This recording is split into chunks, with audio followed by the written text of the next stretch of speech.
Hello student, welcome to the class আড্ডা 24/7 railway এবং police চ্যানেলে তোমাদের প্রত্যেককে স্বাগত জানাই। তোমরা থাম্বনেল দেখেই এই ভিডিওটাতে ক্লিক করেছো। এই ভিডিওতে আমি আলোচনা করব যে কিভাবে তুমি পুলিশের প্রস্তুতি শুরু করবে, কিভাবে পড়লে 100% তোমার সিলেকশন হবেই হবে। প্রস্তুতি শুরুর আগে যে বিষয়গুলো তোমাকে খুব ভালো করে জেনে নিতে হবে সেইগুলোই কিন্তু আমি এই ভিডিওতে কভার করব। তো ভিডিওটাকে কিন্তু একদম প্রথম থেকে শেষ অবধি দেখবে যদি তুমি পুলিশের পরীক্ষার্থী হও।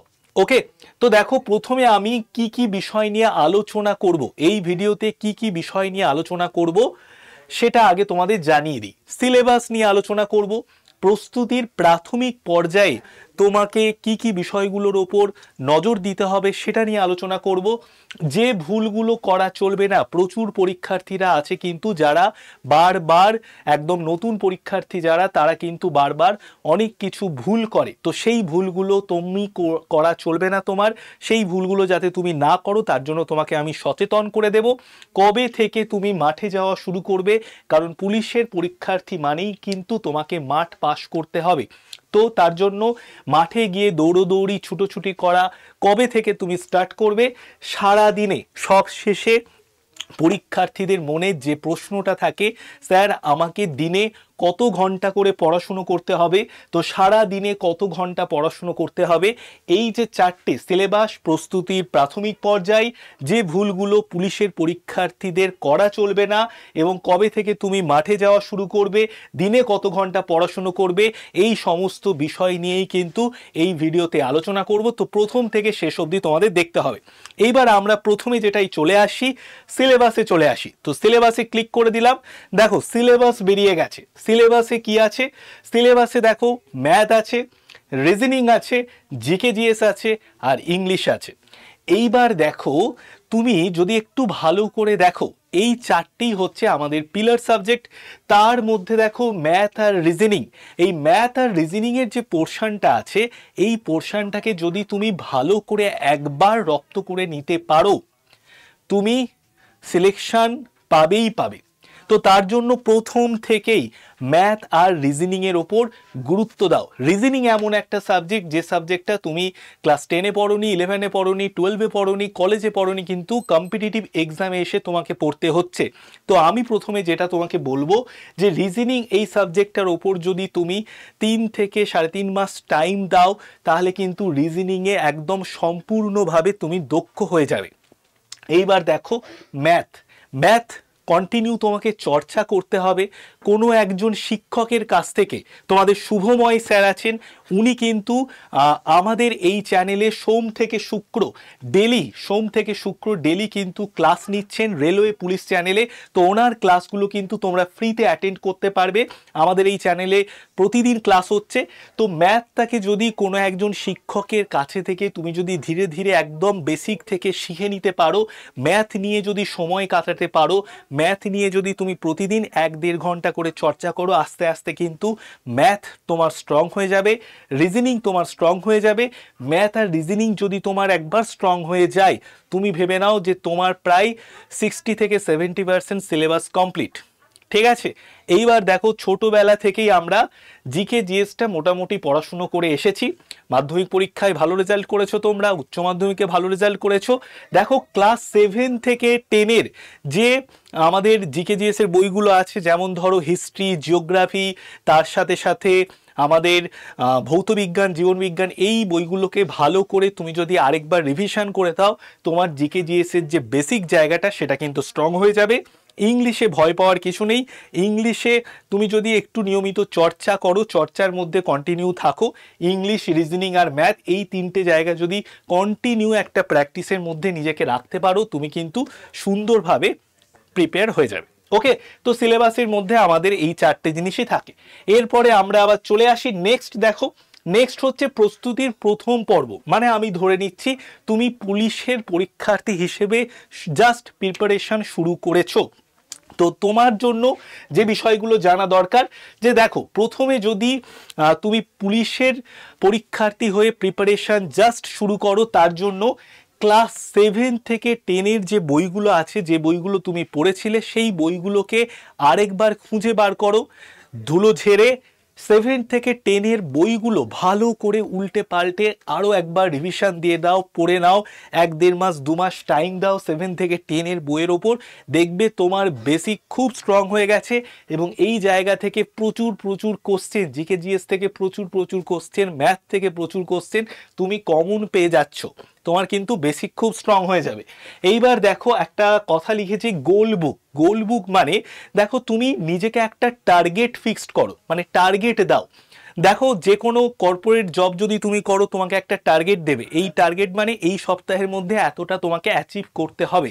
সেরকমভাবেই তুমি নিজেকে একটা টার্গেটের মধ্যে বেঁধে রাখো যে 7 দিনের মধ্যে আমাকে এইগুলো পড়ে নিতে হবে, 1 মাসের মধ্যে আমাকে এইগুলো পড়ে নিতে হবে। তার জন্য আমি গোলবুক রেখেছি। তোমার একটা গোলবুক থাকা অত্যন্ত জরুরি, যার মাধ্যমে নিজেকে তুমি একটা টার্গেটের মধ্যে বেঁধে রাখবে। এইবার দেখো প্রত্যেকটা সাবজেক্টের বেসিক ভালোভাবে তৈরি করতে হবে। বেসিক ভালোভাবে তৈরি করার জন্য প্রচুর ম্যারাথন ক্লাস আছে, পুরো তুমি বইটাকে একবার ভালো করে পড়ে নাও। বেসিক না তৈরি করে যদি তুমি শুধুমাত্র কোশ্চেন অ্যান্সার মুখস্থ করার দিকে যাও, তাহলে কিন্তু অন্যান্য ছাত্রছাত্রীরা যে ভুলটা করে তুমিও করে ফেলবে। তার জন্য বেসিকটাকে আগে ভালো করে পড়ে নিয়ে তারপর তুমি কোশ্চেন অ্যান্সার এইগুলো কন্টিনিউ করতে থাকো, ঠিক আছে? আর দেখো আরেকটা বিষয় তোমাদের জানিয়ে দিই, জিকে জিএস এর প্রতিদিন রাত্রি 8টা থেকে, সোম থেকে শুক্র প্রতিদিন রাত্রি 8টার সময়, সোম থেকে শনি প্রতিদিন রাত্রি 8টায় জিকে জিএস এর ক্লাস হচ্ছে। তোমাদের শতভিসা ম্যাম ক্লাস নিচ্ছে এই চ্যানেলে। আর রবিবার দিন দুপুরবেলা 2টোর সময় আমি ক্লাস নিচ্ছি এই চ্যানেলে জিকে জিএস এর ওপর, ঠিক আছে?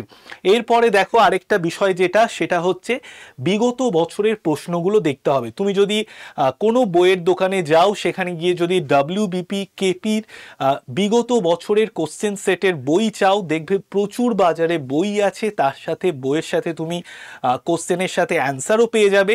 সেই কোশ্চেনগুলোকে যদি একটু ভালো করে দেখো, খুব ইজি কোশ্চেন আসে, একটু ভালো করে পড়াশুনো করলেই, একটু চর্চার মধ্যে থাকলেই কোয়ালিফাই কিন্তু ইজিলি করা যায়, ঠিক আছে? তাহলে প্রস্তুতির প্রাথমিক পর্যায়ে কোন জায়গাগুলো দেখতে হবে তোমাদের আমি বলে দিলাম।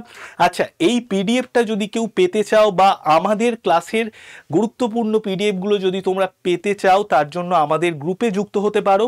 আমার যে গ্রুপ আছে সেই গ্রুপে যুক্ত হওয়ার জন্য আমি একটা নাম্বার বলে দিচ্ছি, সেই নাম্বারে জাস্ট হাই লিখে পাঠালে তুমি কিন্তু গ্রুপে যুক্ত হয়ে যেতে পারবে। নাম্বারটা কি? 81 59 91 66 85। নাম্বারটা আরও একবার বলে দিচ্ছি, 81 59 91 66 85, ঠিক আছে? চলো নেক্সট আমরা চলে আসি। নেক্সট দেখো সিলেবাস হয়ে গেছে। আজকের আলোচনার টপিকের মধ্যে প্রস্তুতির প্রাথমিক পর্যায়টাও তোমাদের আমি বলে দিয়েছি। এইবার দেখো যে ভুলগুলো করা চলবে না, বারবার পুলিশের পরীক্ষার্থীরা যে ভুলগুলো করে ফেলে, সেই ভুলগুলো যাতে তুমি না করো তার জন্য আমি তোমাদেরকে সতর্ক করে দিচ্ছি। ভুলগুলো কি করা চলবে না একবার দেখে নি।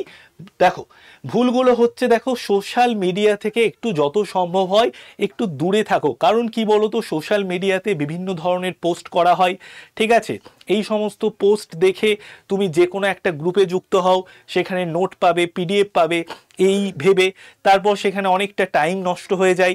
সোশ্যাল মিডিয়াতে তুমি ফেসবুকে একটা হয়তো পড়াশুনোর জন্যই তুমি যাচ্ছ, তারপরে হয়তো দেখলে যে আরও তোমার মনটা ডাইভার্ট হয়ে যাচ্ছে। তো সোশ্যাল মিডিয়া থেকে যতটা সম্ভব একটু দূরে রাখা যায় ততটাই ভালো।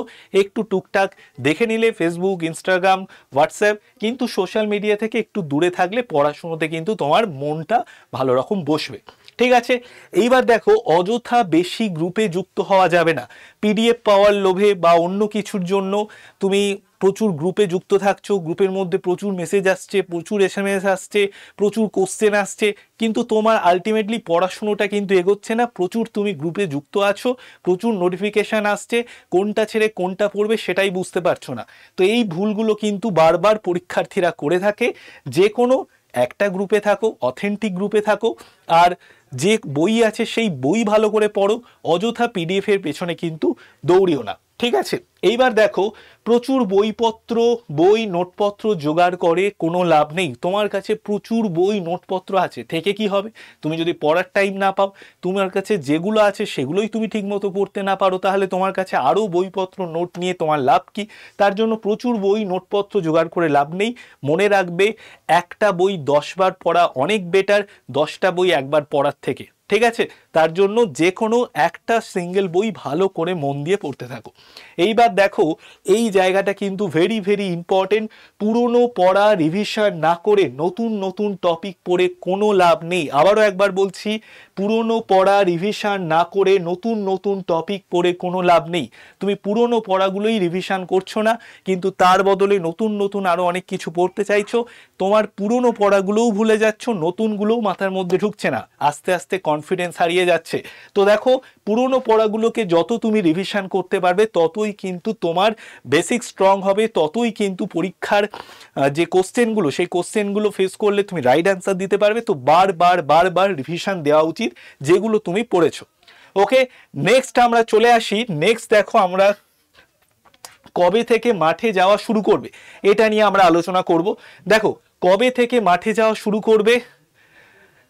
আজ থেকেই মাঠে যাওয়া শুরু করো, যখন থেকে তুমি ভিডিওটা দেখছো। কারণ দেখো, শরীর চর্চার বিকল্প কিছু নেই। মাঠে যাও, একটু দৌড়াদৌড়ি করো, একটু এক্সারসাইজ করো, হাঁটা চলা করো, ঠিক আছে, যোগা করো। দেখবে আস্তে আস্তে তোমার শরীরটাকে ফিট রাখা অত্যন্ত জরুরি, কারণ তোমাকে কিন্তু মাঠে দৌড়তে হবে। ঠিক আছে, তো যত তাড়াতাড়ি সম্ভব হয় মাঠে যাও, দৌড়োদৌড়ি করো। কিন্তু এই ভুলটা করো না যে দৌড়াদৌড়ি করতে গিয়েই এমন ক্লান্ত হয়ে যাচ্ছ যে আর পড়াশুনোর টাইম পাচ্ছ না। তো এই ভুলটা কিন্তু আবার করা যাবে না। ঠিক আছে, তো শরীর চর্চা করো, মাঠে যাও, দৌড়াদৌড়ি করো, আজ থেকেই যাও, কিন্তু একটু সমস্ত কিছুকে বুঝে। ওকে, নেক্সট আমরা চলে যাই। দেখো, নেক্সট আমাদের ইম্পর্টেন্ট জায়গা, সারা দিনে কত ঘন্টা পড়াশুনো করতে হবে, এই ইম্পর্টেন্ট জায়গাটা আমরা এবার দেখে নেব। অনেক স্টুডেন্টের কাছে এই কোশ্চেনটা থাকে। দেখো, সারা দিনে কত ঘন্টা পড়াশুনো করতে হবে? 5 থেকে 6 ঘন্টা পড়াশুনো করো। 5 থেকে 6 ঘন্টা মন দিয়ে পড়লে যথেষ্ট। ঠিক আছে, আবারও বলছি, 5 থেকে 6 ঘন্টা মন দিয়ে পড়াশুনো করলে যথেষ্ট।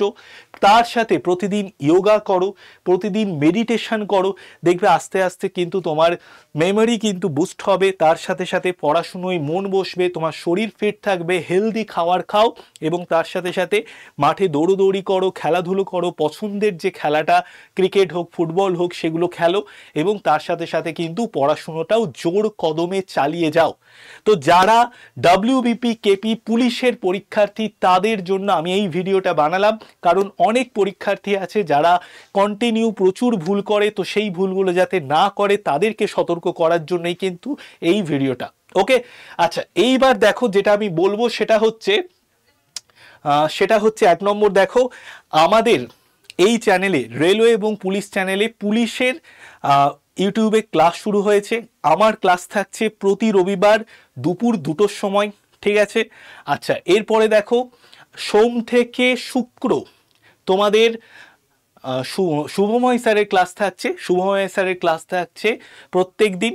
ওকে, আচ্ছা, এরপরে দেখো ম্যাথের ক্লাস। এরপরে রাত্রি 8টার সময় সোম থেকে শনি তোমাদের থাকছে শতভিসা ম্যামের ক্লাস, জিকে জিএস এর ওপর। তো এই ক্লাসগুলো তোমরা কন্টিনিউ করো। এই ক্লাসগুলো সম্পূর্ণ ফ্রিতে। ক্লাসগুলোর পর ক্লাসগুলোর পিডিএফও তোমরা পেয়ে যাবে। আর দেখো, যেটা বলার বিষয় সেটা হচ্ছে, মন দিয়ে পড়াশুনো করো। আমাদের আড্ডা 24/7 অ্যাপটাকে ডাউনলোড করে নাও। এই অ্যাপের মধ্যে প্রচুর ডেলি কুইজ পেয়ে যাবে, কারেন্ট অ্যাফেয়ার্স পেয়ে যাবে, জব রিলেটেড ইনফরমেশন পেয়ে যাবে। আর এই ভিডিওটাকে যদি তোমার ইনফরমেটিভ মনে হয়, সত্যিই ভালো লাগে, তাহলে অবশ্যই লাইক করে দাও, বন্ধু বান্ধবীদের শেয়ার করে দাও। তোমার যদি কোনো পুলিশের পরীক্ষার্থী থাকে, পরীক্ষার্থী বন্ধু থাকে, তাকে শেয়ার করে দাও। কমেন্ট করে জানাও কেমন লাগলো। আর অবশ্যই আমাদের চ্যানেলটাকে সাবস্ক্রাইব করে দাও।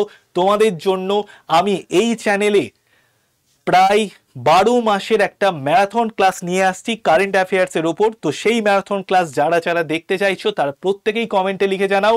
সেই ম্যারাথন ক্লাস সম্ভবত 27 তারিখ হবে, যদি তোমাদের ম্যারাথন ক্লাসের দরকার থাকে। ওকে, তো সবাই ভালো করে পড়াশুনো করো। নেক্সট কোনো ক্লাসে তোমাদের সঙ্গে দেখা হবে। Tata, bye bye.